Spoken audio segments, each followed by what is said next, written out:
მოგესალმებით მეგობრებო. ეს არის გადაცემა ბრძოლის ხმა და დღეს ჩვენ ძალიან საინტერესო სტუმრები გვყავს.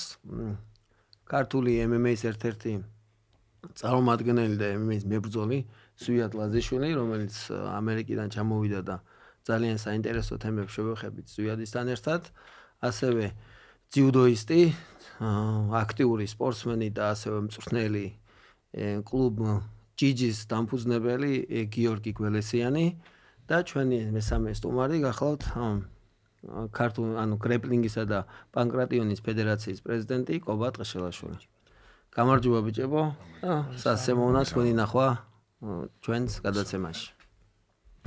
მოდით ვინაიდან და რადგან ზვიადი არის შორი, გზიდან ჩამოსული, ასევე ამერიკიდან არის ჩამოსული და დარწმუნებული ვარ, რომ ძალიან საინტერესო საუბარი გვექნება ზვიადისთან. დავუთმოთ პირველი ნაწილი ზვიადის და ზვიად მინდა რომ პირველ რიგში მოგესალმო, მადლობა გითხრა ჩვენ გადაცემაში მოსვლისთვის და რა ხდება ამერიკულ თემაზე ვისაუბროთ, მინდა შენ პირად კარიერაზე ვისაუბროთ, ასევე იმ UFC-ს გამოსილებაზე რაც მიიღე და საომავლო გეგმებზეც მინდა რომ აუცილებლად ვისაუბროთ 1-2 სიტყვით.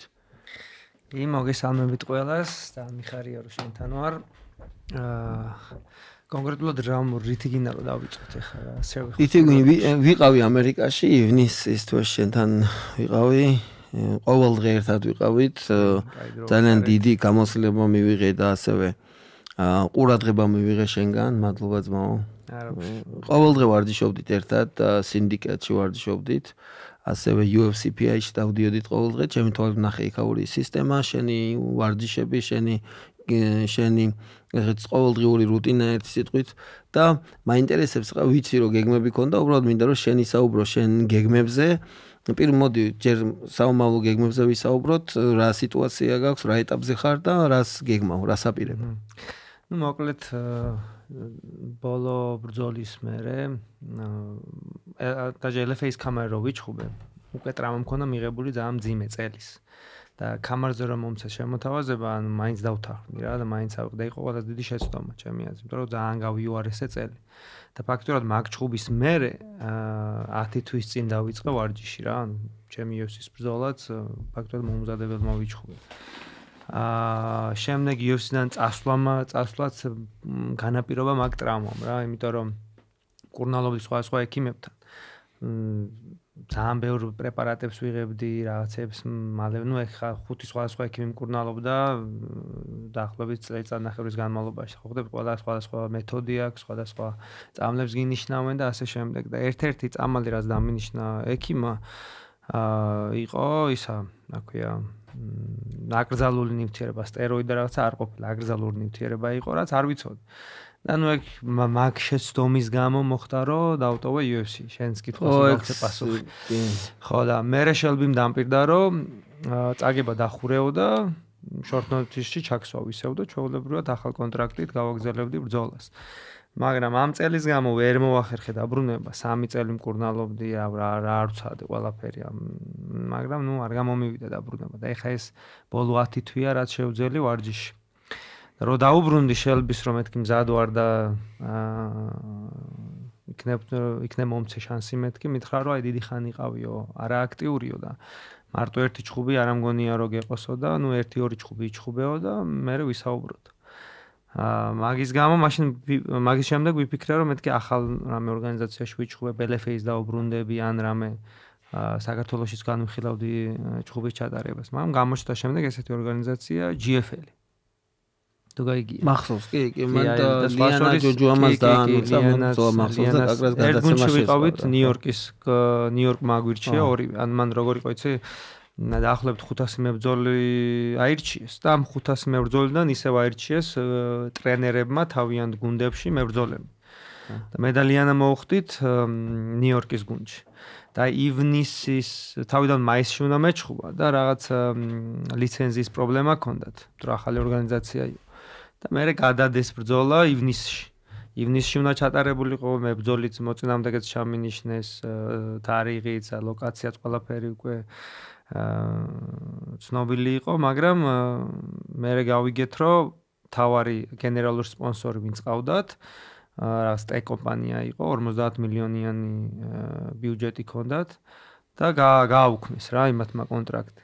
და ჩაიშალა მთელი ორგანიზაცია. მთელი ორგანიზაცია და. კი, და მაგის მერე ან ფაქტურად ივნისის მერე დავიწყე ახალ ორგანიზაციებში ძებნა ბრძოლებს, მაგრამ ძალიან რთულია ბრძოლის ჩანიშვნა. განსაკუთრებით როცა რამდენი ის არის, ანუ ეს ორგანიზაცია, რომელიც მაგალითად MMA-ში ჭუებს აკეთებს და საკმაოდ ბევრია, მაგრამ აი ესეთი მოწინავე არის, აი LFA, CFFC, Fury FC ეს სამი არის ევროპაშიც აკეთებს ჭუბებს. ტენერიფეში იყო, სადაც შაინიზე მიჭუბა და მოიგო. ეხა დაიწყეს და ანუ ეს პატარა ორგანიზაციებია, რაც აი UFC-ს და PFL-ის და ამ დიდი ორგანიზაციების შემდეგ მოდის რა. და მებრძოლისთვის როგორიც შენ ხარ, მოწინააღმდეგის მოძებნაც არ არის ხო? ძალიან მარტივი. ყველა არ აიღებს ჭუბს, მაგალითად ბრძოლა შენია. აი ხა რამოდენიმე შემოთავაზება მქონდა. მაგრამ ყველა იყო კამარზე და პირველი ჭუბი 5 რაუნდიანი ჭუბი არ მინდოდა რა.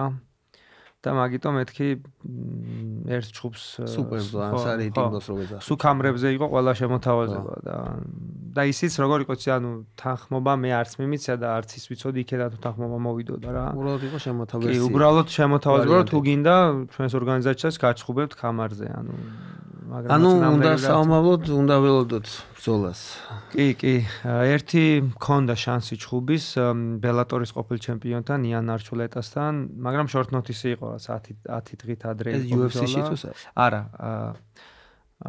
აღარ მახსოვს ბოროკა თუ რაღაცა A1-ის, რომელიღაც ორგანიზაციაში არ მახსოვს, მაგრამ ნეკნი მქონდა ნატკენი. და ანუ 10 დღეში იყო ბრძოლა, წონასაც ვერ ჩავაბარებდი რა და ანუ არ მინდოდა გარისვა. წინა ბრძოლა მეყო რა. გოგარისკეის ხო. მაგრამ ეგეც გამოცდილება არის. უბრალოდ დასადანია ის, რომ ეს ყველაფერი ერთმანეთს დაემთხვა და ამის გამო მოგიწია UFC-ს დატოვება, მაგრამ მაგ დროს ერთ-ერთი მიზეზი იყო ეგ, იმიტომ რომ ჩემთან ერთად გაუშვეს 100 მებრძოლი. დაახლოებით 100 მებრძოლი გაათავისუფლეს, იმიტომ რომ ძალიან ბევრი ისიც უნდა აღნიშნოთ, რომ ანუ ისე რომ UFC დატოვეს ვიცით, მაგრამ ბევრი მაიცის არასწორად ეს რა. და უბრალოდ იმაზე უნდა გავამახვილოთ ყურადღება, რომ ეს არისო რაღაც დოპინგის გამო, ამას ჰქონდა რამოდენიმე მიზეზი. ერთ-ერთი იყო ის აკრძალული პრეპარატი, რაც ნახეს, რომელსაც შენ იყენებდი მკურნალობის დროს და მეორე იყო ეს გრძელი და ცუდი კიდე რა იყო იცი, ანუ გამოყენებულიც კი არ მქონდა რა, ანუ ერთი კი რა ორი ტაბლეტი მქონდა მიღებული მარტო და მოხმარების პროცესში იყავი. ანალიზებისშიც ჩანდა რა, ანუ 21-ში ვიჩხუბე და წამალი მომივიდა 18-ში თუ 17-ში. ანუ ორი ტაბლეტის დალევა მოვასწარი. და სისტემაში ჩანდა რომ პიკოგრამი იყო რა, ანუ ფაქტიურად არანაირი ხო, ანუ თან არც სტეროიდი იყო, არც რაღაცა მოგიმატო ხო, რაღაც enhancement როიძახან რა გიმატებს ალას თუ რაღაცა, რავი რა. მაგრამ არ გაითვალისწინეს არაფერი რა. აი ეს ვარჯიშების სისტემა მაინტერესებს, აი მაგალითად რამოდენიმე დარბაზში რო ვარჯიშობს, აი UFC PI-ში, მერე სინდიკატში და ამ დარბაზებს, ამ კლუბებს ხო დარბაზებს რა უპირატესობები აქვს, ანუ მიზეზი თუ რატომ ვარჯიშობ მაგალითად სინდიკატში და იქ რას ნახულობ, ანუ რა არის იქაური უპირატესობა და ასევე მაგალითად UFC-ის დარბაზში, ანუ UFC PI-ში და კიდე თუ არის ისეთი დარბაზი, სადაც დადიხარ და მაგალითად რაღაც მიმართულება იქ, ანუ ეს ძალიან კარგი კითხვა და ძალიან აუცილებელი მგონი, იმიტომ რომ ასე გეტყვი რა, დაუშვათ სინდიკატში არის მწვრთნელი, რომელსაც მე რაც მომწონს მისგან, მაგალითად არის cage work-ი რა. PI-ში ვინც არის მწვრთნელი ბრაზილიელი მატეუში ქვია, აი იმისგან ძალიან მომწონს მაგალითად გამიქსვა რა, ანუ ძალიან მაგრად აკეთებს დგომის ბრძოლას და ჭიდაობის შერწყმას ერთად. და მაგის ვარჯიშებზე ისეთი ვარჯიშები აქვს, რა ზედმეტი არაფერი არა რა, ის აი კონკრეტულად ჭუბში რაც გჭირდება, ხო, ჭუბში რაც გჭირდება, იმაზე გავარჯიშებს რა, იმის იქეთ არაფერს. ზედმეტ რაღაცებს არ გავარჯიშებს და მხოლოდ პროფესიონალებია დარბაზში. ანუ იქ მოყვარული, დამწყები. ეს PI-ში იყო? PI-ში. ძალიან მოკლე ჯგუფი ვარ, დაახლოებით 15-დან 20 კაცამდე. და ყველა თითქმის UFC-ის მებრძოლია, ანუ UFC-ის ან ბელატორის და ყველა მაღალი დონის მებრძოლია აბსოლუტურად. ანუ იქ ზედმეტი ახსნები, რაღაცები არ ხდება რა. მე ეგ ძალიან მომწონს.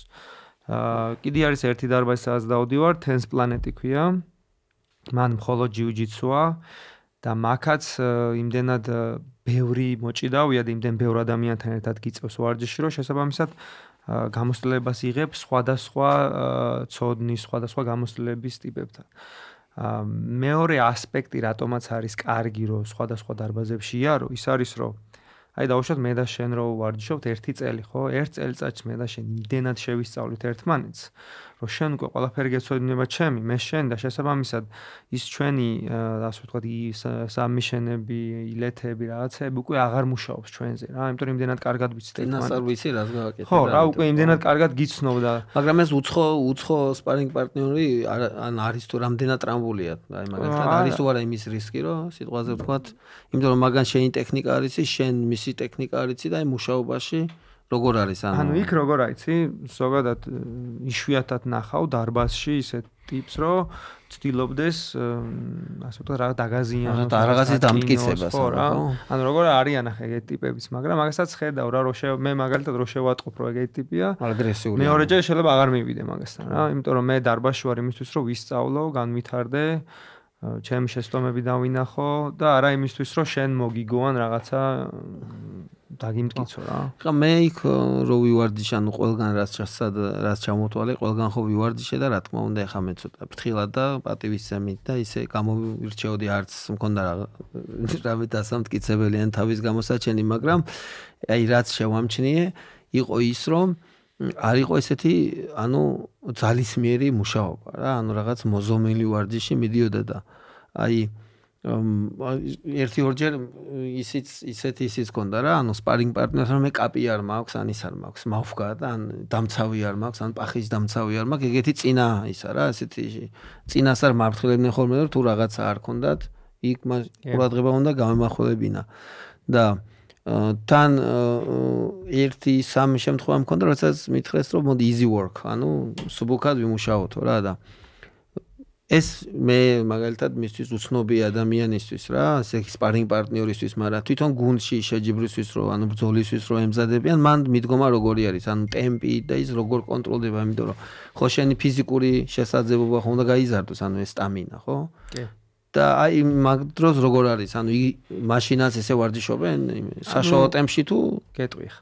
ანუ როგორ რაღაცა ისევ და ისევ ყველა დარბაზში სხვა წესებია რა. ანუ სინდიკატში მაგალითად არ უყვართ მძიმე სპარინგები რა. რომს მე და შენ გვინდოდეს მძიმე სპარინგი, ტრენერი გაგვაჩერებს და გვეტყვის გააკონტროლე ძალა.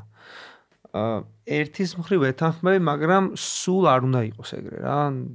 თვეში ერთხელ, ორ თვეში ერთხელ გჭირდება მძიმე სპარინგი, აუცილებელია განსაკუთრებით ბრძოლასთან ახლოს. მაგრამ ყოველ კვირას რო კვირაში ორჯერ სპარინგო მძიმედ, ზიანის მეც არაფერს არ მოგიტანს რა, არ გჭირდება არაფერში ეგ.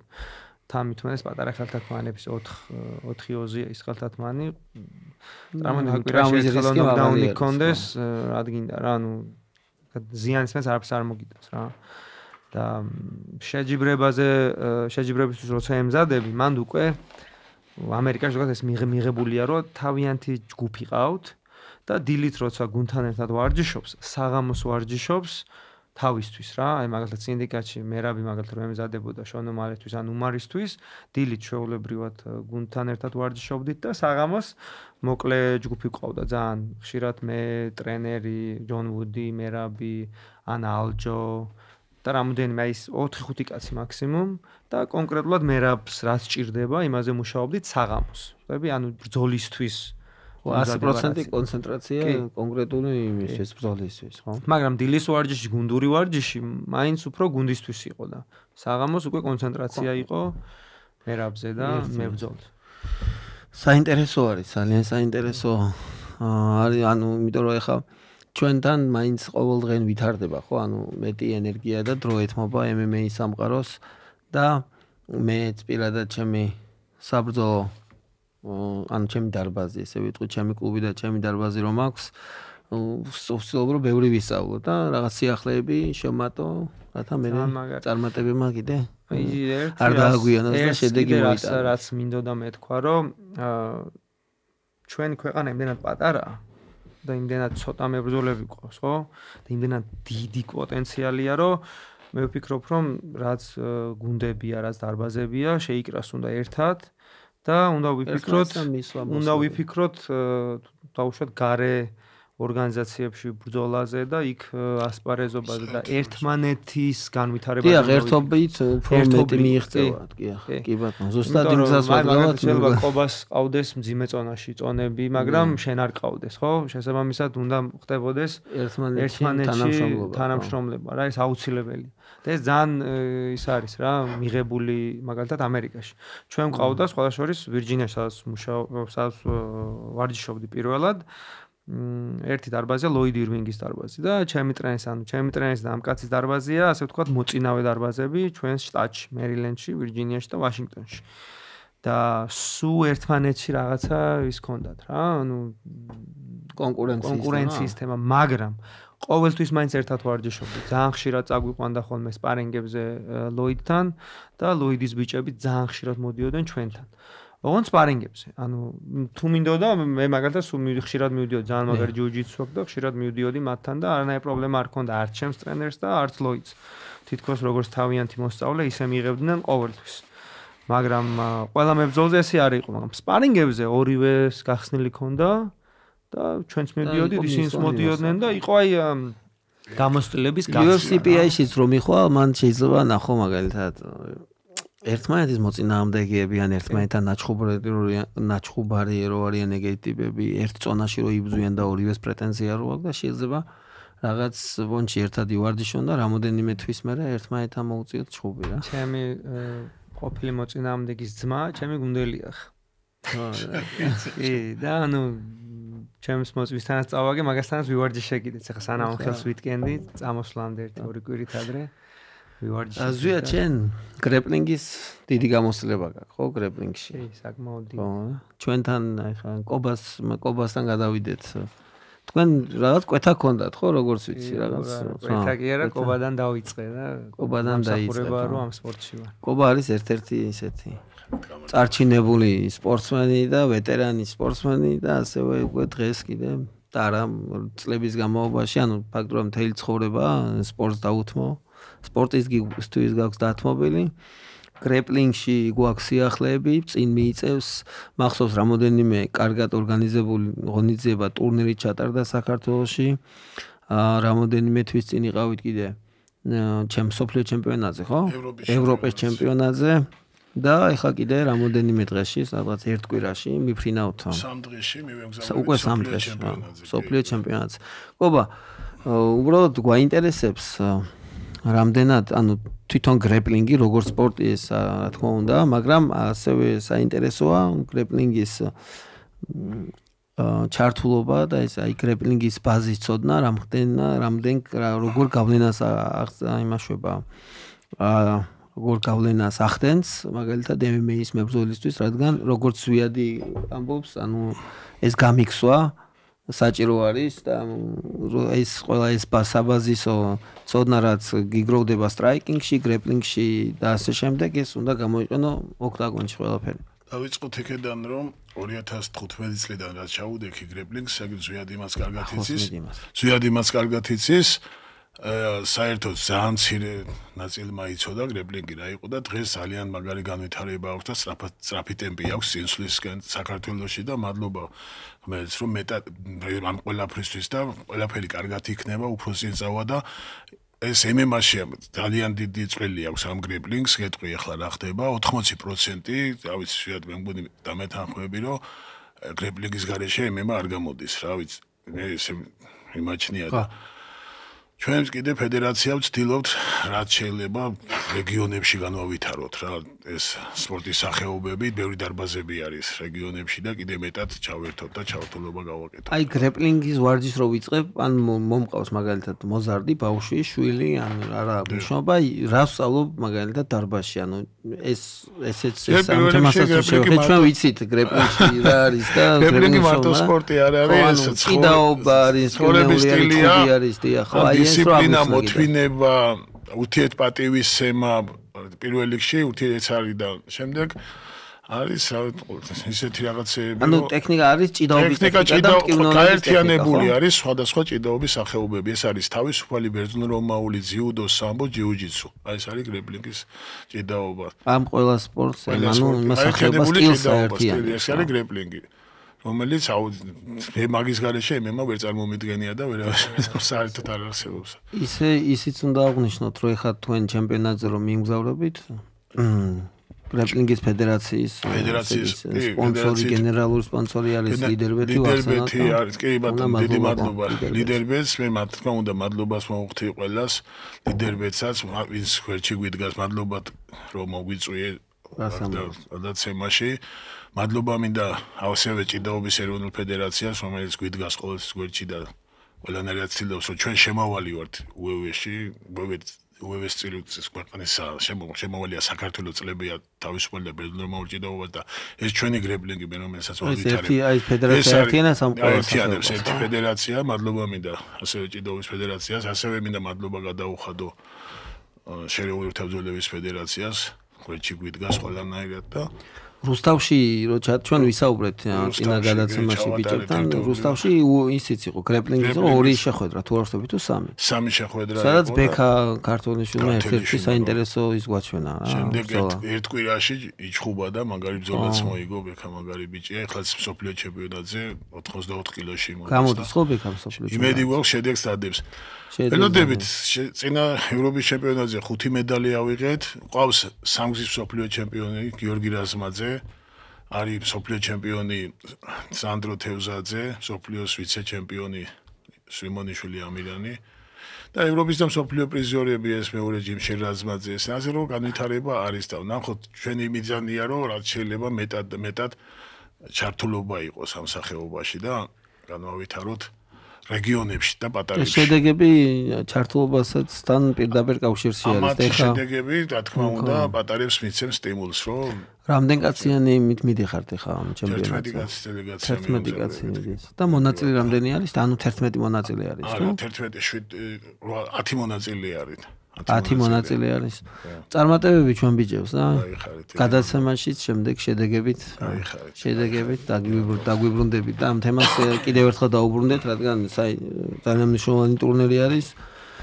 და მნიშვნელოვანია და მასშტაბით რაც მეტი ჩართულობა ექნება, ახლა ვცდილობთ რომ მეტი მწვრთნელების კვალიფიკაცია გავაკეთოთ, რომ მეტი ანუ რომ რეგიონებში გავიშალოთ. რეგიონებშიც და თბილისში რომ მეტი გადავაკვალიფიკაციოთ, აი გინდა მოწვევა საერთაშორისო მე და მწვრთნელების რომ მეტად გაიზარდა. მწვრთნელების გაზრდა გინდა რაც თავარია მნიშვნელოვანია და ნახოთ მწვრთნელების გადამზადება, ბევრი კლუბების გახსნა, მე მადლობა მინდა ახსენე ბატონ შალვას გადაუხადო, გვიდგას გვერდში და იმედი გვაქვს რომ კიდევ მეტად დაგვეხმარება. თავარი ეგ არის რომ ბევრი მწვრთნელი იყოს რომ ხო ყველასთვის мотиваცია არის შედეგი, როდესაც შედეგი არის, მხარდაჭერაც შესაბამისად იზრდება. და შენ ბევრი ანუ ამ ტურნირებზე გრეპლინგში მონაწილეობა მიღებული ხო დიდ ტურნირებზე. კი, მსოფლიო ჩემპიონატიც აქვს მოგებული. 2014 წელს რუს მოსკოვის ჩემპიონიც ვარ რომელ წელი იყო არ მახსოვს აღონ. ზოგადად გრეპლინგი ახლა წეგან საუბრობდი როგორც სპორტი არა აი ცხოვრების წესიც ძალიან მაგარია რა აი მაგ ჩემშვილს 4 წლის ვერც გახდება პირველ საათს წავიყვანა ის გრეპლინგში გოგოსაც ბიჭსაც რა. აი მარტივად რო აგიხსნა დავუშვათ გრეპლინგში არის დონეები ხო? თეთრი კამარი, ლურჯი კამარი, იასამნისფერი კამარი, ყავისფერი კამარი და შავი კამარი. შავ კამრამდე რო ახვიდე გინდა 10 წელი რა 10 წელი უნდა იყო ამ სპორტში. მაგრამ დავუშვათ არის ჩვეულებრივი ადამიანი, ვინც არაა პროფესიონალი. ხო? ანუ სპორტს არ მიყვება, ჩვეულებრივად ცხოვრობს. აბსოლუტურად ყველას ურჩევდი რომ შესულიყო ჯიუ-ჯიტსუში ბევრი მიზეზის გამო. ერთ-ერთი მიზეზი ის არის რომ აი ნებისმიერმა ადამიანმა თუ იცის ჯიუ-ჯიტსუ დავუშვათ ყობა დამეთანხმება იასამნისფერი კამრის დონეზე. აი დარწმუნებული ვარ რომ დედამიწის მოსახლეობის 99%-ს შეძლებს რომ გაანეიტრალოს.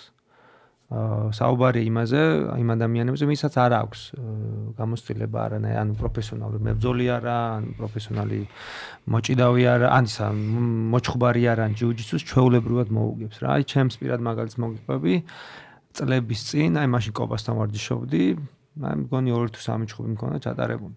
ნუ ახლა სახელგვარს აღარ ვიტყვი, მაგრამ თავისუფალ ჭიდაობაში ევროპის ჩემპიონი გახდა იმ წელს. ვიცი. ხო, ნუ რა მნიშვნელობა აქვს? გონ შენც იყავი, ხო? ხო და მე ახლა დამწყები მოჩხუბარი ვარ მაშინ, სავარაუდოდ აი ბურჯი ქამრის დონეზე ვიქნებოდი ალბათ ჯიუ-ჯიტსუში. და ანუ ჩემი დონე და ამ მოჭიდაობის დონე, ნუ ცადა დედამიწა იყო იმ დროს რა. და რო ვიჭიდავეთ აი როგორც კი დაიწყო ჭიდაობა, ეგრევე იასნია საიდან მაფრიალებდა ვერ ხვდებოდი რა, მაგრამ როგორც კი პარტერში ხვდებოდით, ეგრევე ვჭიმავდი. დაახლოებით 10 ჯერ გავჭიმე 1 წუთის განმავლობაში. ანუ მე და იმას რო გვეჩხუბა ქუჩაში ან რაღაც ესეთი შენ მქონდა უპირატესობა როგორც გრებლერს. კი და შეიძლება წამაქცეოდა, მაგრამ ნუ მე დავახჩოვდი ხელს მოვტეხავდი. ამას ახლა რატო ვყვები რა? სამწუხაროდ დღეობით ისეთი ცუდი პერიოდია, რომ ძალიან ბევრი კრიმინალია, ძალიან ბევრი ძალადობა. აუცილებელია, რომ ადამიანმა იცოდეს თავის თავდაცვის უნარებს ვფლობდეს. და ამისთვის ჯიუ-ჯიტსუ არის idеალური. ამაზე მაგარი სპორტი არ არსებობს. და ამიტომ ყველას ვურჩევ, რომ წავიდნენ ჯიუ-ჯიტსუში და აწყებინონ თავიანთ შვილებს. მაგრამ როგორც კულტურა სხვანაირად იზრდება, მე მგონი, ანუ ისა ხო სპორტსმენის, აი მაგალითად მე მაქვს კარატესის რა, გამოცდილება, ანუ კარატე არის ჩემი ბექგრაუნდი და დღემდე ვარ კარატისტი. მიუხედავად იმისა, რომ ყველა როგორც კიკბოქსერს ისე მიცნობს, ანუ უმეტესობა 9 წლის ასაკში დავიწყე ვარჯიში კარატეზე და 2009 წელს ვიჩხუბე, ანუ ბოლო ჯერ ვიჩხუბე კიმანოთი რა. დღემდე მწყდება გული, რომ ანუ იმის მერე არ იმასქენი რა, არ გავაგზავნე, მაგრამ იმდენად ტრაუმული სპორტი არის ეს კარატე, შეიძლება ეგრე კონტაქტური კარატე და პლუს ამას კიდე იმდენად კონცენტრირებული ვიყავი კიკბოქსინგზე და შედეგებზე, რომ მომიწია რა, ერთი ევროპა მოვიგე, მსოფლიო ჩემპიონატზე მონაწილეობა მივიღე, ნახევარფინალამდე მივედი და შემდეგ რაღაც გადაწყვეტილებ ხო იცი კარატეში როგორ არის. ცოტა გამიგრძელდა იმის შეფასება საუბარი, მაგრამ რისი თქმა მინდა კიმანო ვისაც აცვია, ანუ რაღაც სხვა კულტურა არის რა. მაგალითად გიორგი არის ძიუდოს ერთ-ერთი წარმატებული მწვრთნელი და მე მიხარია რომ მე და გიორგი ერთად მუშაობთ. მაქვს ჩემთან დარბაზში გიორგი მიყავს ძიუდოს მიმართულება და ძალიან მაგარ ბავშვი თაობას ზრდის და მე რა თქმა უნდა ინტერესით უყურებ, ანუ ყოველ დღე ვერ ვახერხებ, მაგრამ როდესაც შევდივარ და უყურებ ძიუდოს ვარჯიშს, მახსენდება ის ასაკი, ჩემი ასაკი, ის კარატეს სკოლა, სადაც მასწავლიდნენ სპორტთან ერთად, ანუ დისციპლინას, კულტურას და ასე შემდეგ და ერთი ყოს მაგარი ბიჭი არის, 6-7 წლის და რაღაც პრობლემა ჰქონდა, იმიტომ რომ რაღაც სახელებს ვერ იმახსოვრებს რა და ამის გამო რაღაც წუწუნებს. ანუ მე სახელებს ვერ ვიმახსოვრებ და ვარჯიშზე არ უნდა და მოსვა და მე ჩვენ დავამშვიდეთ, გიორგიმ დაამშვიდა, მეც დავეხმარე და ასე შემდეგ. ანუ ვსწავლობ სპორტს და ანუ ჯანსაღის ცხოვრება და ეს გავიგეთ თავდაცვა, მაგრამ ვსწავლობ კიდე კულტურას, ხო? მისამების კულტურა, მოსმენის კულტურა, თანმიმდევრობის კულტურა, გუნდურობის კულტურა და გრეპლინგში ეს ყველაფერი ანალოგიურად ხდება, ხო? ანუ გიორგის ევროპის ჩემპიონატი აქვს. აი, წერან ახსენე. გიორგი, ჩვენი გრეპლერი ძიუდოისტი მგონია და გრეპლერი ყოფილა გიორგი. წერან ახსენე ტრაუმიანობა რა, ჯიუ-ჯიტსუშიც არის როგორც ასე ტრაუმიანობა, მაგრამ ისეთი სპორტია, რომ შეგიძლია აი 70 წლისაც რო იყო, მაშინაც იჭიდაო. ხო, გააჩნია შესაბამისად ვისთან რა, ანუ გრეპლინგერია და ანუ გააქ რა იმ შაშა მე და ხოთან რაც მაგალითად ისე შეიძლება ვიჭიდავ მიხოთ იმისა რომ სამჯერ დიდია ჩემზე რომ არ მატკენს არაფერს რა ხო ამაში ეს პლუსი აქვს კი ჯიუ-ჯიტსუსთან მე როგორც ვიცი ანუ თქვენ უკეთესად შეაფასეთ მაგრამ მე როგორც ვიცი არის კამრების მიხედვით შეჯიბრი ხო ანუ მაგალითად თუ ხარ დამწყები რაღაც მაღალი დონის მაღალი კამრის მქონე იმას როგორ არის მაგი რომ თქვენ უკეთესად ახსნათ ხო კამრების მიხედვით არის შეჯიბრები მთელი კამარი არის ყველაზე აი ახალი დამწყებლებს ადრე ეს იასამნის ფერს მაგალითად მთელი კამარი ლურჯი ხო ანუ არასდროს შეხვდება შეჯიბრება ხო კამარი და შემდეგ არის შავი კამარი იასამნის მერი არის კარგი მე მაქვს ესეთ სასაცილო ისტორია თქვი რაღაც ამერიკაში ვარ ახალ ჩასული და ხუთი წელი დანებებული მქონდა სპორტს თავი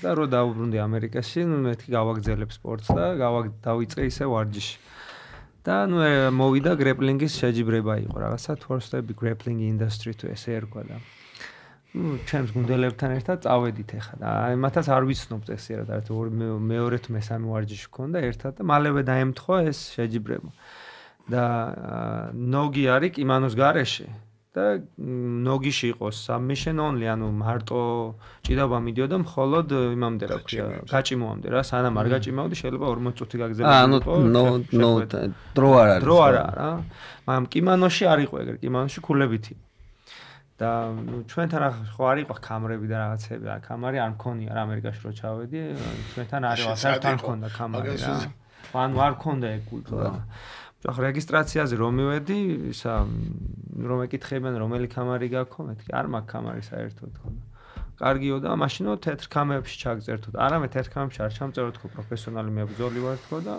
ავისფერიან შავ კამერში ჩამწერე თქო რომ თეთრ კამერს აზრი არ აქვს თქო რა ანუ ხო დამწყებებში არ იქნება სამართლიანი თქო არა მასე არ შეგვიძლიაო არ გვაქვს მაგის უფლებაო თუ კამერი არ გაქვთ მაშინ ვინ არ გინდა თეთრ კამერებში ლურჯ კამერებში უნდა ჩაეწერო ну რა უნდა მექნა კაი მეთქი ჩამწერე რა გავაკეთო და პირველი წებოდა იმანოთი რა და ბიჭო დაიწყო შეჯიბრება და აი ასნახ სხვა გაიწყება და ანუ 10 წამიც არ მინდა ვამთავრებ რა ეგრევე ხან რას ვაკეთებ ხან ამიტომ მართლა არიციან რა წარმოიდგინე ო ბიგინერები არიან დამწყები ახალ დამწყები რა თეთრი კამარი ხო ხდება ლურჯი კამარიც და დამწყები არა და ყობას შეგირდი ხარ ჩასული ზანზარინო ხარ ზანზარინო ხო და ნუ მოკლედ ასე გავედი ფინალამდე ანუ 10 წამი 15 წამი მაქსიმუმ გავქონდა და ყველას გონია ვახ რა მაგარი ბიჭიაო რა მაგარი ტალანტიაო თეთრი კამარი და ასე ხან რას დაგინა პიარი გაიკეთე პიარი გაიკეთე სასაცილო იყო და მე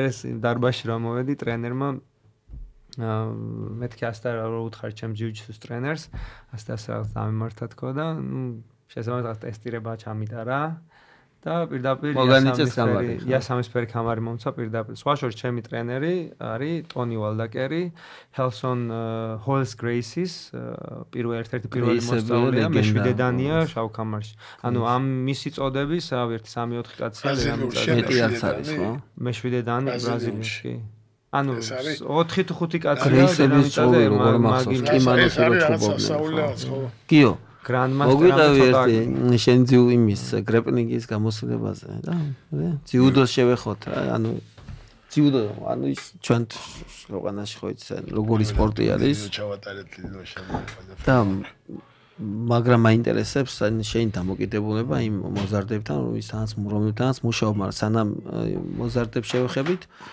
რომ შენზეც გვისაუბრო ანუ შენ წარსულზე და სამომავლო გეგმებზეც პირადი და ასე შემდეგ მივესალმებით თქვენს მაყურებელს, თქვენს მეელს. პირველ რიგში ვიტყვი, როგორც ზვიადი მახსენე, ჩვენ გვქონია გადაკვეთა და კობამ ასე რომ თქვა ჩანსი მომცა გრეპლინგში რომ გამოსულიყავი, იქიდან გამომდინარე, რომ გრეპლინგი და ძიუდო ძალიან გავს ერთმანეთს, თავისი ილეთებით, თუმცა გრეპლინგში უფრო მეტი სპორტი არის გაერთიანებული. პირველ რიგში კობას ორგანიზებით მოხდა ლილოში იყო, მე და ამიკომ ვიჭიდავეთ, ну, როგორც საქართველოს ჩემპიონატი ალბათ ესე დავარქვათ, ან ევროპის შესარჩევი რა, ასე რომ ვთქვა. შესარჩევი, კი. მე ვფიქრობ, რომ თანაბარი ბრძოლა იყო, ქულებიც რაღაც თანაბრად ქონდა და ამ შეხვედრაში გაიმარჯვა ამიკომ. თუმცა ორივე წავედით, მეგრე ალბათ სამართლიანად არჩია და შანსი მოგცა კობამ რისთვისაც კიდევ ერთხელ დიდი მადლობა. იქ ერთი პატარა კურიოზი იყო, რომ ანუ გრეპლინგში გასვია წითელი ჯუდოკი ასე რომ ვთქვათ, კიმონო. და ჩვენ რაღაცა ვერ ვიშოვეთ საქართველოში და ჩამოგვიტანეს რაზმაზებმა, ძმებმა ეს თავიანთი გრეპლინგის ჭიდაობის ფორმა და აღმოჩნდა ცოტა უფრო თხელი და ჭიდაობის კარატეს, უფრო კარატეს. უფრო კარატის და შემომეხა ეს ჭიდაობის დრო და კობაშორიდან მეძახის რომ აჰა ზმო მოიგეო უკვე რა გინდა კიმონოს დახიეო და მოკლედ ის შეჯიბრის საბოლოო ну მესამე ადგილის ვისწავაგე, მაგრამ ძალიან დიდი გამოცდილება მივიღე და ეს გამოცდილება ეხლა მიმყვება, რომ ჩემს მოსწავლეებს ძიუდოში ვისაც ვასწავლე და ვისაც სიტყვაზე უნდა რომ ძიუდო განავითაროს სხვა სპორტისთვის, ზუსტად ვიცი სხვა სპორტში რა არის საჭირო რა. ძალიან ბევრი მოსწავლე ყავს, ვინც დადის ძიუდოს სასწავლად, იმიტომ რომ გამოიყენოს შემდეგ ან MMA-ში, ან გრეპლინგში თუნდაც. და ეს გამოცდილება მეხმარება, რომ უფრო მრავალმხრივ ვასწავლო ჩვენს მოსწავლეებს რა. გადავიდეთ ალბათ ჩემს წარსულზე როგორც ახსენე. მეორე ევროპის ვიცე-ჩემპიონი ჭაბუკებს შორის 10 წლის დავიწყე ძიუდო, როგორც შენ ცოტა ერთი წლით გვიან და ძიუდოში რაც ყველაზე მკაფიოდ მახსოვს ბავშვობიდან ეს იყო აი ეს კულტურა და ეს ანუ კულტურა იმას გულისხმობ რომ პირველ რიგში ერთმანეთს ვესალმები და მსაჯი გვეუბნება რეის ხო რე არის როგორც მისალმება ასევე პატივისცემა და აი ამ პატივისცემაში გამოიხატება რომ თუ შენ აი მაგალითად ჯიუ-ჯიტსუში ხო გვაქვს აყოფილი კამრებად და ჭიდაობის რანდორიში როდესაც ჩვენ ვარჯიშობთ და ვარჯიშის დროს ჭიდაობთ თუ შენ ძალიან ძლიერი ხარ შენს მოწინააღმდეგეზე აი რასაც თქვენ აკეთებთ და შეიძლება არც ვიცოდეთ რა ქვია მაგას რომ აი უფროსი რო გეჭიდაობა და შენ რო სიტყვაზე პატარა წონა ხარ და რო გინდობს აი ეს ვალდებულებად გვაქვს ჩვენ ძიუდოში და აი ამასაც კულტურას ვეძახი რა და ანალოგიურად მე როცა ჩემზე ძლიერს ვეჭიდავები ის მინდობს და მე ვცდილობ რომ ჩემი მაქსიმუმი გავაკეთო რა და საბოლოო ჯამში ისე გამოდივართ რომ არც ერთი ტრამვას არ ვიღებთ ეს მგონია რომ ძალიან დიდი კულტურა არის ძიუდოში რო არაფერი ვთქვათ იმაზე თუ როგორ არ ვითარებს სხეულს და თუნდაც ფსიქიკურ ჯანმრთელობას.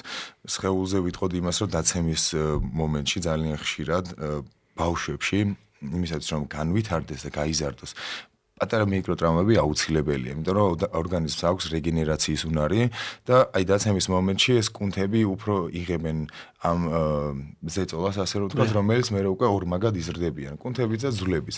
რომ არ მოხდეს მე უკვე სიტყვაზე 15 წლის ასაკში ველოსიპედიდან ჩამოვარდი და ხელი მოვიტეხე, ესე უცებ რა, ეს ბავშვი უკვე შეჩეული იქნება როგორც დაცემას და ასევე მისი სხეული იქნება. ანუ ეს უფრო ეს ფსიქოლოგიური მომენტი არის და უფრო ესეთი გაკაჟების ხრივაც ხო?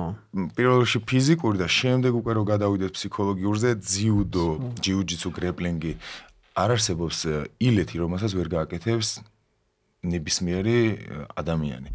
აი ეს არის ერთ-ერთი ძალიან მაგარი ანუ ამ საბრძოლო სპორტის დამახასიათებელი თვისება, რომ ყველას შეუძლია რაღაც ელემენტარული მაინც გააკეთოს და ფსიქოლოგიას შევეხებით და ფსიქიკას, ანუ ამის შემდეგ უკვე ვარჯიშის შემდეგ გამოდიხარ, რომ შენ ერთი რაღაცა უკვე ისწავლე დღეს, რომელსაც მე ჭიდაობაში გამოიყენებ და რაღაც თვითდაჯერებული ხდები უფრო. რაღაცის გარდატეხა ზუსტად, აი ბავშვები ვინც მოდიან, ვინ ჩვენთან მოდიან ბავშვები და სკოლაში სწავლა უჭირთ, ეს ძალიან ხშირად ხდება ხოლმე დაჯერებებით რა და ეუბნებიან რომ შენ ოროსანი ხარ, ან ცუდი მოსწავლე ხარ, ან ცუდი ბავშვი ხარ, რაღაცა ნეგატივის ისა, ხო? ნეგატივი ზუსტად და თავიანთ თავში აქვს ჩაბეჭდილი და ჩვენთან როდესაც უკვე აკეთებენ რაღაც კონკრეტულ ილეთს პირველივე დღესვე და ვეუბნებით რომ იცი რა ყოჩახ შეგძლებია და თუ ამას აკეთებ მაშინ ანალოგიურად შეგიძლია რომ სხვა რამეს გააკეთო ყველაფერი ანუ მიდიან და მართლა ავითარებენ თავიანთ ცხოვრებას უკეთესად რა ფოტოშულის უყურებდი არის კიდე დაუმატებ იმას რომ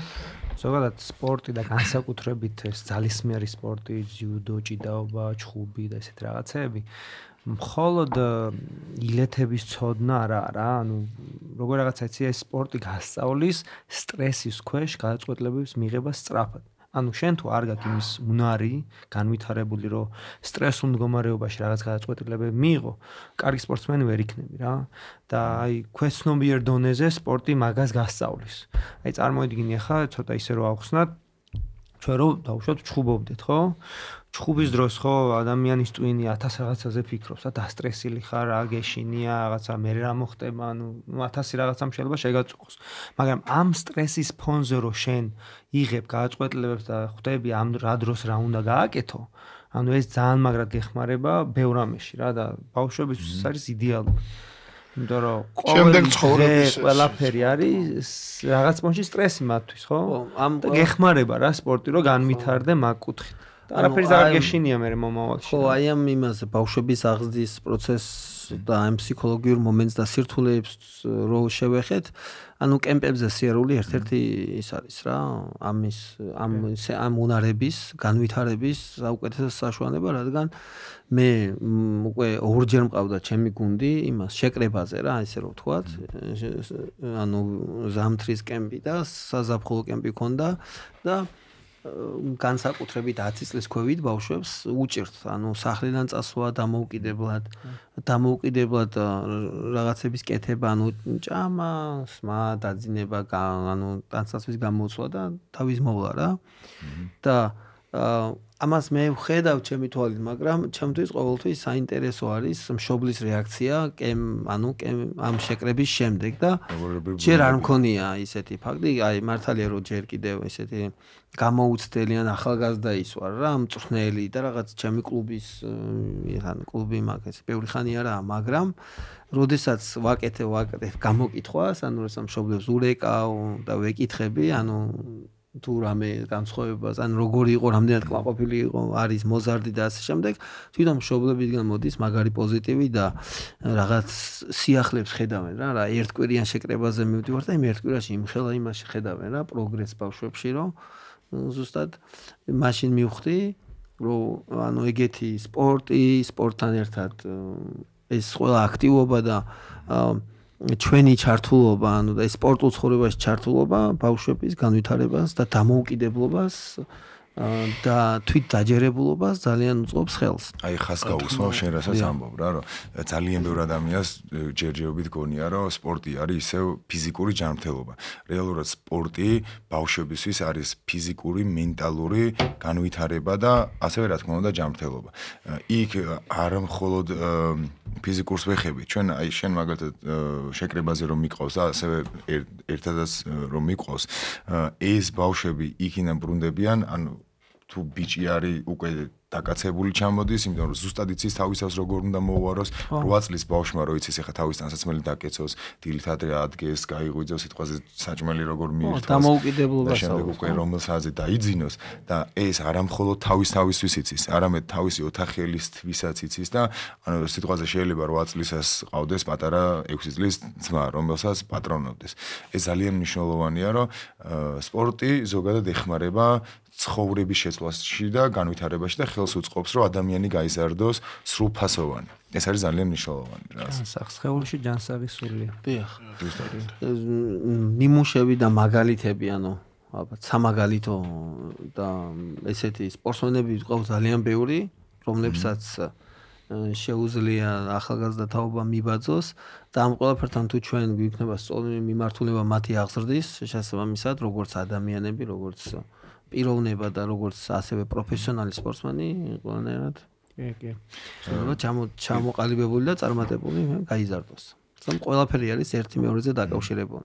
თუ შეიძლება რაღაცას ვიტყვი კიდე ჩვენი ვარჯიშები ბავშვებისთვის ძალიან საინტერესო არის, რადგან ან ბავშვებს ძირითადად იზიდავს თამაშის სტილი რა, მაგრამ რა თქმა უნდა ეს ყველაფერი არ უნდა იყოს გადაზედმეტებული. ჩვენ ვცდილობთ რომ რა თქმა უნდა ჩვენი ჯგუფი იყოს პროფესიონალური და მიყვეს იმ მიმართულებას, რომელიც მომავალში უკვე დიდ მსოფლიოს და ოლიმპიურ ჩემპიონებს გაზრდის და ამასთან ერთად გვინდა რომ აი ეს ბავშვები, რომლებიც ჯერ ისევ თამაშის პროცესში არიან, რაღაცნაირად ვავარჯიშოთ გადათამაშებული ვარჯიშებით რა. მაგალითად საშეჯიბრო იქნება, თუნდაც სწრაფი გარბენი იყოს, იქაც რაღაც შეჯიბრის სტილსაც ვთავთ და ასევე როგორც სპორტბოიარდში იყო თუ როგორ მხიარულ სტარტებში რა, როგორც იყო მხიარული სტარტები, ჩვენს ბავშვობაში სტარდებოდა ხოლმე წელიწადში ერთხელ და ჩვენ ფაქტობრივად კვირაში ერთხელ გვაქვს, იმიტომ რომ ეს ანვითარებს როგორც ბრძოლის უნარიანობას, ასევე სხეულის განვითარებას, რომელიც უკვე მე გვეხმარება ყველა სპორტში აბსოლუტურად რა. ბავშვი თავსანანებებს სპორტს და მოდის და საინტერესოა ბავშვისთვის. დიახ, რომ მრავალფეროვანი იყოს და მოსაბეზრებელი, ანუ ერთი სიტყვით შეიძლება იყოს, ანუ ზოგ შემთხვევაში შეიძლება ბავშვი გადაიღალოს, იმიტომ რომ აქვს სკოლა, რაღაც რეჟიმი და აქაც ჭირდება ცოტა გართობაც და თან სპორტიც. რა თქმა უნდა. ზუსტად მინდა ერთ რაღაც საინტერესო რაღაც თემას შევეხო და ეს არის პროფესიონალური მებრძოლების თვის, ანუ შევა, ანუ რეკომენდაცია, ზუსტად ვიცი რომ ეს თემა შენ კარგად გესმის და რას ეხება ეს, ანუ რას ეხება, ამერია ეხა ენაში. აი თავიდან ვიტყვი. ხო, მინდა ერთი, ანუ პროფესიონალური მებრძოლებისთვის, რომლებიც შრომობენ იმისათვის, რომ ერთ მშვენიერ დღეს მოხდნენ UFC-ში, მინდა გამახვილო ყურადღება და ესე იგი რაღაც რეკომენდაციის დონეზე მიცე და რა არის ეს? ძალიან ბევრ სპორტსმენს გონია რომ თუ ექნება კარგი რეკორდი და თუ ექნება ბევრი მოგება, უდავოდ მოხდება UFC-ში და ეს ასე არ არის. მე მგონი და მგონი კი არა ფაქტებიდან გამომდინარე თუ ვიმჟელებთ, მხოლოდ რეკორდი და ბრძოლების მოგება არ ყოფნის, არ არის საკმარისი და არის საჭირო პირადი განვითარება. PR-ი, მარკეტინგი და ასე შემდეგ. კი. და პოპულარობა, ხო? აი ეს ერთმანეთთან როგორ უნდა დააკავშიროს და უფრო არის თუ არა ეს კავშირში იმისათვის რომ მოხდე მაგალითად UFC-ში თუ მხოლოდ შეგედეგი ეყოფა ამ ყველაფერს. ცოტა ისეთი კითხვაა რომ ასე მოკლედ ვერ გავცემ პასუხს და იმედი არ მოგაბეზრებთ რა ვეცდები რომ ყველა სწრაფად ისაუბრა ვეცდები რომ ჩემი გამოსტილებიდან ჩემი მეგობრების გამოსტილებიდან ვის რა გადახდა და როგორ მოხდა შევეხები მაქსიმალურად და ვეცდები რომ დღევანდელ სპორტსმენებს რაღაცა ასე ვთქვათ გზა მივცე რა უნდა გააკეთონ იმისთვის რომ იქამდე მოხდნენ.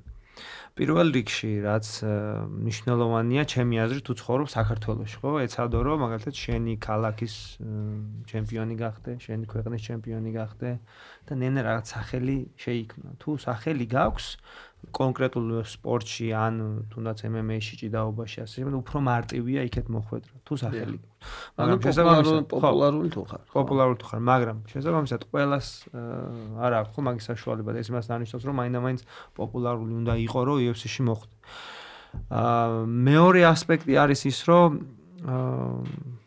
გარდა სპორტსმენობისა რა სირთულეებიც ქართველებს აქვს და არა მარტო ქართველებს ამერიკის გარეთ ცხოვრებ სპორტსმენებს არის საბუთები ვიზა, ლეგალური სიტუაცია, ფინანსები და ასე შემდეგ რა.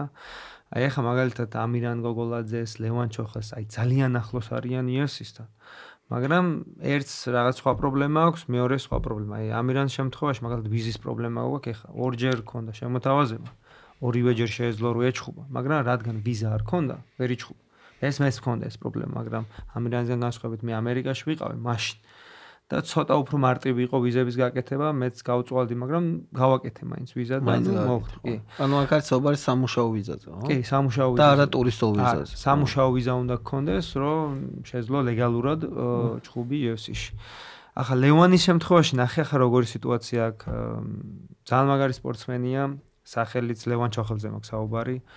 სახელიც აქვს, ასე თუ ისე პოპულარობაც აქვს, როგორც სპორტსმენი ძალიან მაგარია.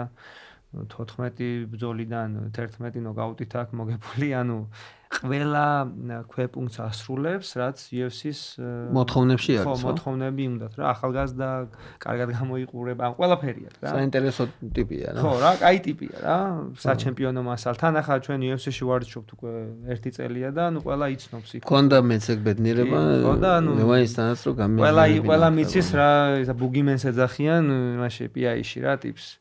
ხო და მასედი წონის ტიპებსაც და პატარებსაც სახეს აძრობს რა ხა ცოტა ესე გრუბად რო ვთქვა მაგრამ სამწუხაროდ თვითონ UFC-ში ვერ ფაქტია რა ეგრე ხა ნახე ლევანის შემთხვევაში რა პრობლემაა რა იმდენად კარგი მებრძოლია რომ short notice UFC-ს მოჩხუბრებს რომ აქვთ